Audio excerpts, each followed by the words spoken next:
नमस्कार मित्रों, इस चैनल में आप सबों का स्वागत है। निष्ठा 03 FLN कोर्स के तहत मॉड्यूल 4 बुनियादी साक्षरता ज्ञान में समुदाय एवं अभिभावकों की सहभागिता, यह कोर्स आप कर रहे होंगे।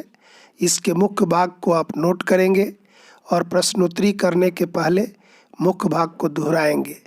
पूर्व की भांति 20 प्रश्न होंगे, जिसमें 70% अर्थात 14 प्रश्न के उत्तर सही होने पर मिलेंगे आपको सर्टिफिकेट। तो आइए इस PDF को देखते हैं और आप अपने प्रश्नोत्तरी से इसे मिला लेंगे। पहला प्रश्न, अभिभावक व्यक्तिगत या सामूहिक रूप से प्रासंगिक उपयुक्त गतिविधियों को स्थापित करा सकते हैं। उचित प्रसंग क्या हो सकता है? 4 विकल्प है, तो इसका दूसरा विकल्प बच्चे का परिवेश, वातावरण तथा अनुभव इसका सही विकल्प हो सकता है। और प्रश्न संख्या 2, पालक शिक्षक संघ की बैठकों में नियमित रूप से सम्मिलित होने से अभिभावक को बच्चों के किस क्षेत्र में प्रगति के बारे में पता चलता है? तो उनके बुनियादी साक्षरता के बारे में पता चलता है पालक संघ के बैठक में नियमित रूप से सम्मिलित होने पर। अभिभावकों को नियमित अपडेट भेजने के लिए निम्न में से कौन सा विकल्प बेहतर है?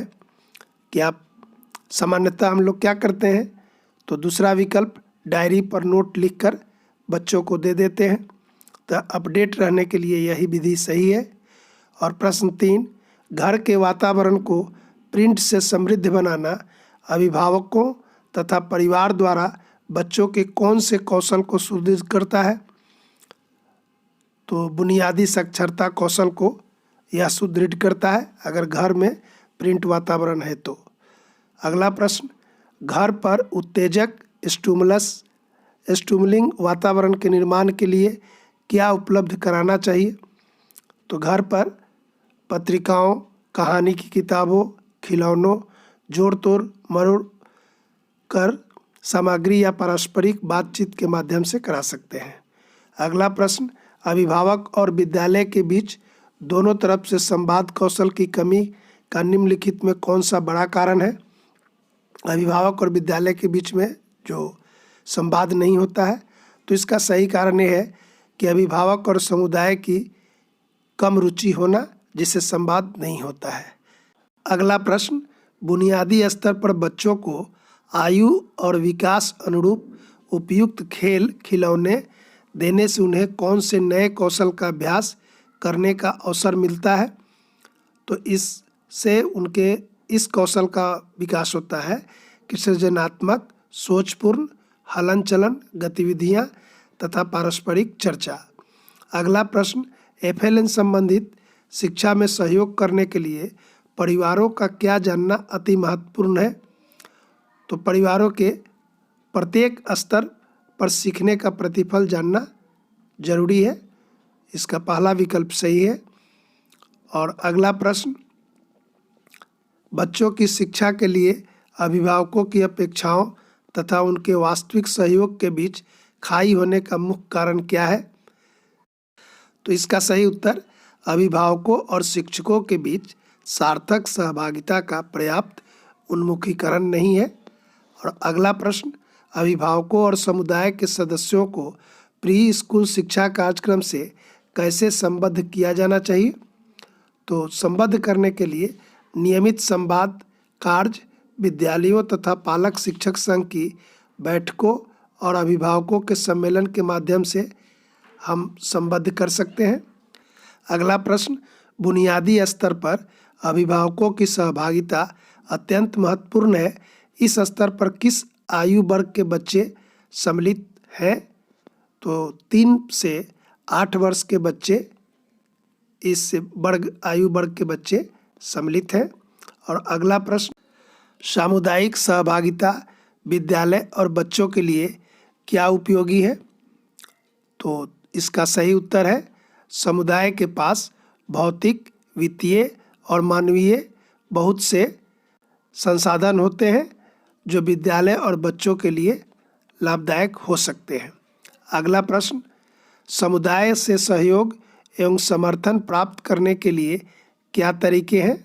समुदाय से सहयोग और समर्थन प्राप्त करने के लिए तो मीडिया संसाधन, लोकगीत, नुक्कड़ नाटक और कठपुतली शो से हम समुदाय से सहयोग एवं समर्थन प्राप्त कर सकते हैं। अगला प्रश्न, अभिभावकों द्वारा बच्चों की कहानी के प्रति जागरूकता बढ़ाने के लिए कौन सी गतिविधियां की जा सकती है? तो इसमें 4 विकल्प हैं। दूसरा विकल्प कि जोर से बोलकर पढ़ना। अगला प्रश्न, विकलांग बच्चों को घर में शिक्षण देने में अभिभावकों की मदद कैसे की जा सकती है? तो विकलांग बच्चों को मदद करने के लिए होम स्कूलिंग के लिए विशेष शिक्षकों के साथ मिलकर काम करने वाले संसाधनों केंद्र द्वारा घर में शिक्षण में मार्गदर्शन देकर मदद की जा सकती है। अगला प्रश्न, जब अभिभावक बच्चों के साथ मिलकर सस्ते यानी कम कीमत वाले खिलौने बनाते हैं तो किस प्रकार के विकास में सहयोगी होते हैं? तो इससे बच्चों में सृजनात्मक विकास के साथ बच्चों का स्थानिक तथा आकार अवधारणाओं पर अनुपात और पृष्ठभूमि की समझ मिलती है। अगला प्रश्न, अभिभावकों को किस स्तर के सीखने के प्रतिफलों LOS के प्रति जागरूक होना चाहिए? तो इसका सही उत्तर है कि विभिन्न कक्षाओं के स्तर पर जागरूक होना चाहिए। अगला प्रश्न, बुनियादी साक्षरता को बढ़ावा देने के लिए अभिभावकों को बच्चे के साथ गाना चाहिए तथा ऐसा करते हुए उन्हें क्या पहचानने के लिए प्रोत्साहित करें? तो इसका सही उत्तर होगा कि गीत और कविता में तुकबंदी वाले शब्दों को पहचानने में मदद करनी चाहिए। और अगला प्रश्न, अभिभावकों और समुदाय को बच्चे के सीखने के स्तर के बारे में जानकारी क्यों होनी चाहिए? तो इसका सही उत्तर होगा सीखने के प्रतिफलों को बेहतर सीखने के लिए जानकारी होनी चाहिए। और अगला प्रश्न, अभिभावक घर के विभिन्न हिस्सों को लेबल करके मुद्रित और संख्यात्मक वातावरण निर्मित कर सकते हैं। ये घर के कौन से हिस्से हो सकते हैं? तो इसका सही उत्तर होगा घर के कमरे, रसोई, स्कूल बैग, टॉयलेट यानी शौचालय, दरवाजे।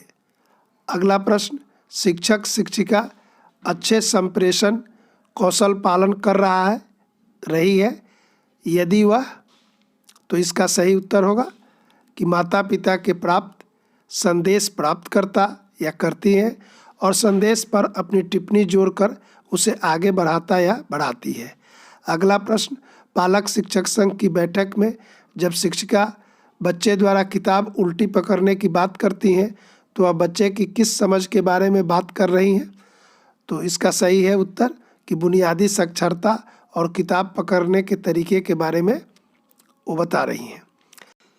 अगला प्रश्न, अभिभावकों और समुदाय को अनुपयोगी तथा पुनर्नवीनीकरण सामग्री लाने के लिए कहने से किसमें मदद मिलेगी? तो इसका सही उत्तर होगा कि FLN गतिविधियों से संबंधित बच्चों के लिए सुरक्षित खेल और खिलौने का सृजन करने के लिए।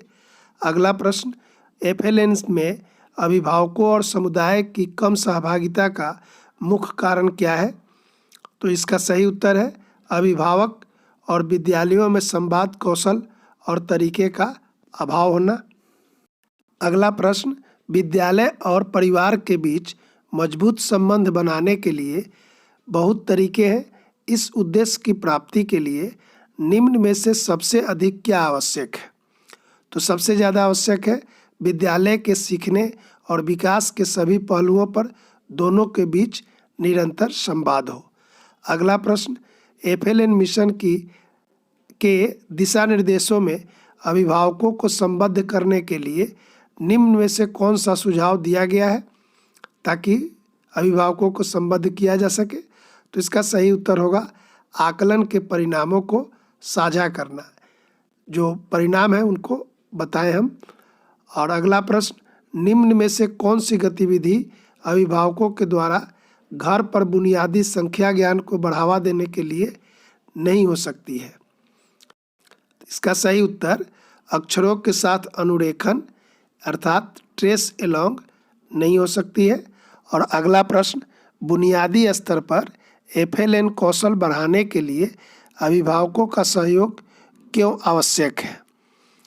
तो इसका सही उत्तर होगा क्योंकि बच्चों घर पर विद्यालय के अतिरिक्त सर्वाधिक समय व्यतीत करते हैं, इसलिए घर से सहयोग अति महत्वपूर्ण है। अगला प्रश्न, स्थानीय रूप से उपलब्ध निःशुल्क सामग्री का कलात्मक गतिविधियों के साथ प्रयोग एवं प्रदर्शन करना किस प्रकार की गतिविधि है? तो इसका सही उत्तर है संलग्न रहने वाली गतिविधि। अगला प्रश्न, बुनियादी साक्षरता और संख्या ज्ञान के लक्ष्य कौन से 4 क्षेत्रों में निर्धारित किए गए हैं? तो इसका सही उत्तर है मौखिक भाषा, पठन, लेखन और संख्या ज्ञान, ये 4 क्षेत्र हैं। और अगला प्रश्न, जब विद्यालय में मित्रवत व्यवहार के साथ परिवार का सदस्यों का स्वागत होता है तो इनमें से कौन सा काम करना आसान हो जाता है? यदि अभिभावकों का स्वागत मित्रवत होता है तो इसका सही उत्तर है सफल साझेदारी बनाना। अगला प्रश्न, अभिभावकों के साथ निरंतर संवाद और संचार उन्हें किस ओर प्रेरित करने के लिए महत्वपूर्ण है? तो इसका सही उत्तर है कि विद्यालय के मेलों का आयोजन में अभिभावकों और परिवार की सहभागिता कराने। अगला प्रश्न, विद्यालय और परिवार के बीच सहयोग के समर्थन करने का महत्वपूर्ण कारण क्या है? तो इसका सही उत्तर है कि इस तरह के सहयोग से बच्चों को विद्यालय और घर पर सीखने में सहयोग मिलना। अगला प्रश्न, बुनियादी साक्षरता के लिए बच्चों को घर पर करवाई जाने वाली गतिविधि का चयन निम्नलिखित में से करें। इसका सही उत्तर है साझा पठन। यहाँ पर विकल्प पहला है, हो सकता है आपका विकल्प अलग हो। तो मुख्य भाग को आप दोहरा कर प्रश्नोत्तरी करेंगे तो निश्चित रूप से 14 प्रश्न से ज़्यादा सही होंगे। मेरे चैनल पर अगर नए हो तो प्लीज़ सब्सक्राइब और इसी तरह मेरे चैनल को आप देखते रहें। Thanks for watching. सादर धन्यवाद।